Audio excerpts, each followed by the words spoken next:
Hi there. We're back. Well, at least I am. Laura's in the house making me a coffee. So, this is literally a video I never thought I'd be making, but we've got the van back. It's all done, yeah. Well, I've got the diesel heater to be installed. I'll be doing that one day up this week. I'm just waiting on a part being delivered from China. So that's due to come, I think, Monday or Tuesday. So I'll hopefully be doing the diesel heater on Wednesday. Fingers crossed. But yeah, so what a journey it's been getting this van back on the road and built again, ready to use.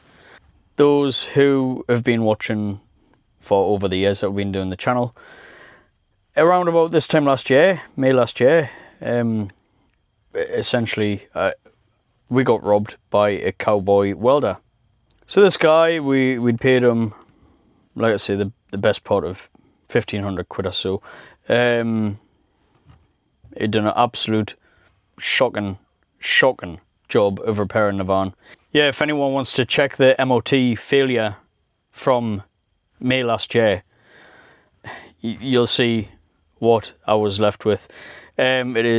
The registration is ST05KWX, Sierra Tango 05 Kilo Whiskey X-Ray. It was May 30th, 2025. Obviously the van was rotten. You know, I can't blame the guy for that. But you'll see on the MOT failure sheet, all the jobs were inadequately repaired. So yeah, the quotes that we were getting to put right his damage and obviously get the van back on the road, we're talking sort of an additional £4,000-5,000 on top of what he'd done.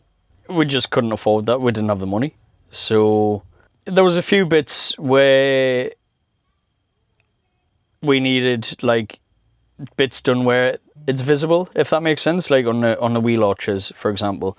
Yeah, this guy, by the way, when he's fitted like the passenger side front wheel arch, he's not put it on in the right place. So the front door now catches. The rear passenger wheel arch, he'd cut out the full quarter panel bit, and then when he's welded in place, it's warped, so it's all dented in.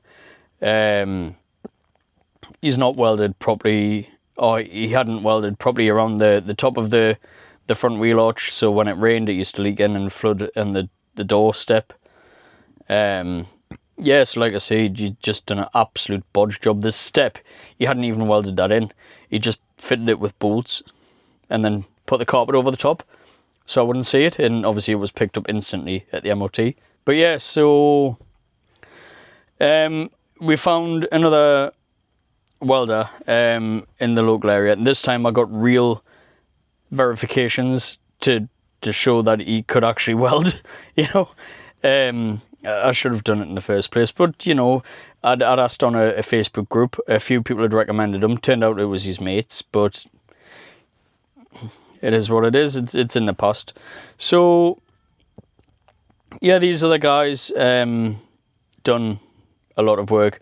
We paid them another canny chunk of money. Obviously they didn't rip us off. You know, it was a fair amount that we paid them for the work that they did, but it was still a lot of money. And then we were just gonna kind of hang on and see when we could afford to get them to do some more. And then the opportunity came for me to do an evening class at the local college to learn how to weld. Obviously, I'd never done any sort of welding before in my life, ever, you know. I'd not even really picked up a bloody screwdriver in anger, you know, when it comes to repairing vehicles or anything. But yeah, so I'd done this 10-week course, and I passed the course. It was just a level 1 introductory to MIG welding. But I'd done it, I passed the course, I passed within about 5 weeks, and then the final 5 weeks, it was just practice, you know, learning how to weld. The guy who was doing it, the tutor, was saying, learning to weld is just practicing. So the remaining 5 weeks, it was 3 hours on a Wednesday night. For 3 hours every Wednesday night, it was just welding, welding, welding, welding, welding. And yeah, so I did that. That took me to January. January 2026 this year. And then an opportunity came up for me to hire a garage workshop space with a ramp, do you know, that like lifts the vehicles up. Do you know the ones that they have in MOT stations, like proper garages? So yeah, I paid the guy the money. Well, I went and spoke to him first, had a look at it, explained that I was literally brand new to it. I'd never really done anything at all. But yeah, paid him the money, booked the spot for 1 calendar month, and I thought, right, crack on, let's see what we're gonna do, you know. So I started going, like I say, not really knowing still what I was doing. In the college course, there was never any making plates to fit holes or anything like that. The tutor had obviously gave me like tips and guidance, you know. I told him what I was wanting to do. I mean, he was smashing lad, Rich. His name was Richard, but we called him either Richie or Rich, you know. So, but yeah, like I say, I told him what it was that I wanted to do, and he gave guidance the best he could. Smashing guy, you know, really, really helpful. So yeah, I plodded on.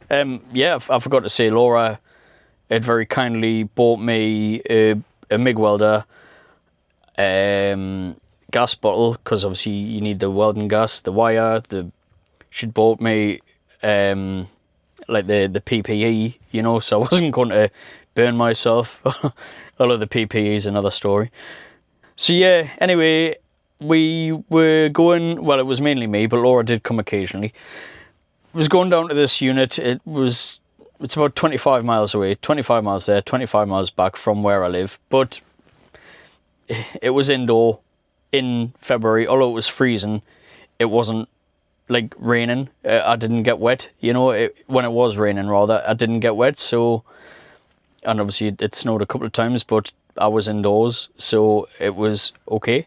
When I was making some of the plates, I was using the angle grinder to cut the steel. I had the face shield on, the full one that covers your full face, and the sparks were like whizzing off the angle grinder, and it hit off me belly, bounced off my stomach, went under the mask and got us in the eyeball.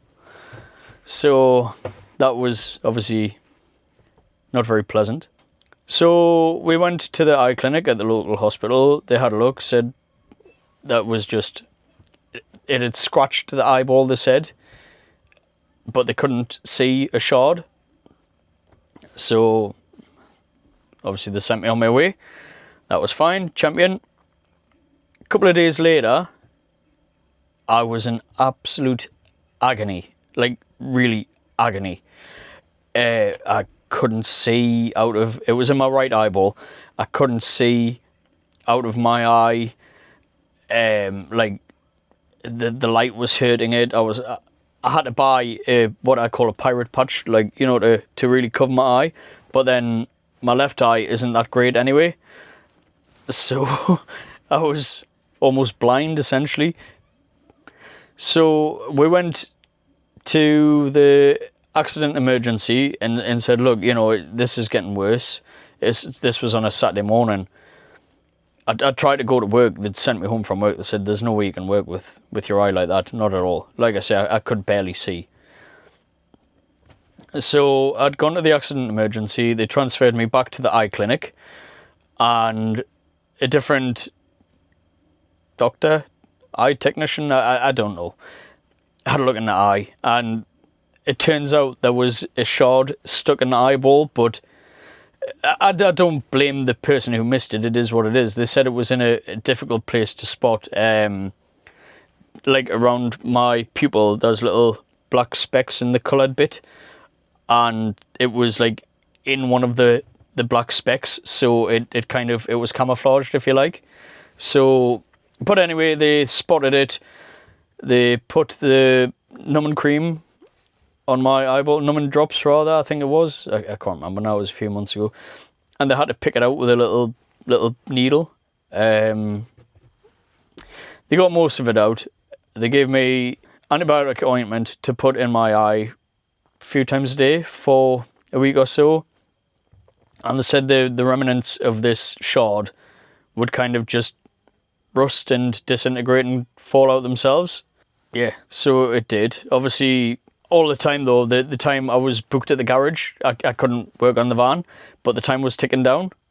So anyway, I kind of got better. I got back off the sick, and I was working early mornings. It's kind of when I work early mornings, I work 4 o'clock in the mornings, earlies. So start anywhere from 4 till 6 and finish anywhere from midday till around 2 or 3 p.m. I was literally going straight from work in central Newcastle, straight down to the outskirts of Durham where the van was located, working on it till about 6, 7 o'clock at night, driving home, absolutely exhausted, kind of falling in the house into the shower, getting out of the shower, putting some food in my mouth and then going straight to bed. And this was life for another week or so. Then fortunately, I had some annual leave booked already from work. With annual leave again, I was literally just going straight to the garage in the mornings when I woke up, spending literally the full day there. I was getting there for about 7, 8 o'clock in the morning, and I wasn't leaving till 7 or 8 o'clock at night. And I just cracked on and just got it done. I'm still in a bit of shock.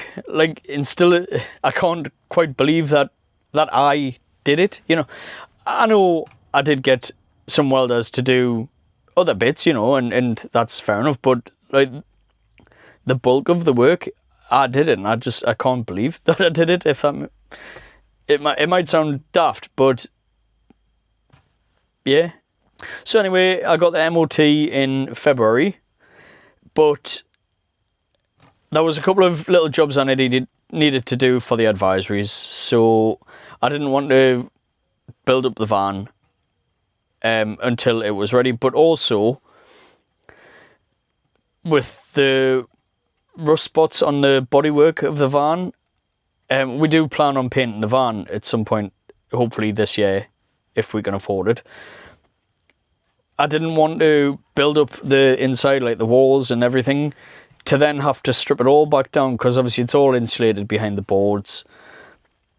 For the bodywork to be done, you know, in case any holes went in the side of the van, and then obviously it needed patching and whatnot. So I got some quotes off some body workers, and that was another 900 quid it cost for. I mean, they've done the whole van, all the way around the van. They've done across the top of the windscreen where it was rusty. They've done along this driver's side wall. They've done on the passenger side. Like I say, there was just scabs of rust. It's a 21-year-old Ford Transit van, you know, in the UK. So it was absolutely covered in rust scabs. Yeah, so that was another 900 quid. And by this point, we're probably about 5.5 grand into the van, where the van on a good day is probably only worth £1,000. It got to the point where we were so far into it financially, if we didn't keep going, then we'd wasted the money that we'd spent, if that made sense. I mean, it probably doesn't make sense. It's probably absolutely stupid. But, you know, it was like, either accept that we'd wasted 3 grand by the time the second welders, the good welders, had done the work, or not, you know, like, or just crack on. Obviously, when I say 5.5 grand, like I say, we're about 3 grand into it there. The bodywork costs were 900 quid. I had to learn how to weld. That cost money. Laura bought all the equipment. We had to pay to hire the place. Obviously, the fuel back and forward to the place. that's all added into the calculation where we are 5.5 grand into it, pretty much. Well, we are 5.5 grand into the van. The van's done. It's built out. It's ready to use as a camper van again. Which is just as well, because it is, what's the date? 16th of May, Saturday the 16th of May. In 5 weekends' time, we are going to Vanlife Fest in North Yorkshire. We are there for the weekend. But we are going as traders. So you may recall the last video I did where we are selling Wi-Fi routers for camper vans. We set up a little business called Wandering Wi-Fi. So we are getting a trade stand at Vanlife Fest, and we are going to try and sell our wares. So wish us luck, because we'll need it. We've never done anything like that before, ever. So we'll be setting up our little stall and hopefully making lots of money. Well, we'll not be making lots of money, but you know what I mean. For the future of the channel, obviously, I don't know how often we're going to be using the van, where we're going to be going. I do want to use the van a lot more than I did. I've already said this to Laura. We came very close to losing the van, and obviously, I know I shouldn't have the link to my dad, but I've got the link through the van to my dad. Obviously, people who are just new won't know that me and my dad spent, well, over the course of a few years, getting the van to use as a camper before he died suddenly in February 2025. But yeah, so it was meant to be a quick update, but I'm looking at the time and it's in like 20 minutes. So obviously I'm just waffling on, and my coffee is getting cold in the house. So I'm going to say goodbye, and hopefully we'll see you soon. Take care.